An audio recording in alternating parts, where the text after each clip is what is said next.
નમસ્કાર, શો ટાઈમમાં આપનું સ્વાગત છે. ભાવનગર જિલ્લાના ચૂંટણી ઓબ્ઝર્વર તરીકે ભાવનગર મહાનગરપાલિકાના વહીવટદાર આદરા અગરવાલની નિમણૂક કરવામાં આવી છે. આજે ઓબ્ઝર્વર ભાવનગર આવી પહોંચ્યા હતા.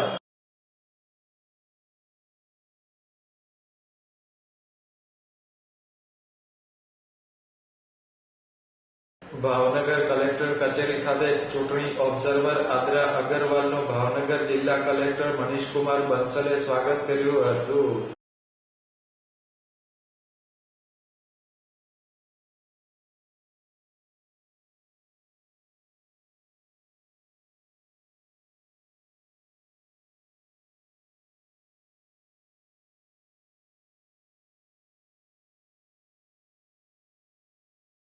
આ પ્રસંગે જિલ્લા વિકાસ અધિકારી, એસપી સહિતના ઉચ્ચ અધિકારીઓ હાજર રહ્યા હતા અને ચૂંટણી ઓબ્ઝર્વરને આવકાર્યા હતા.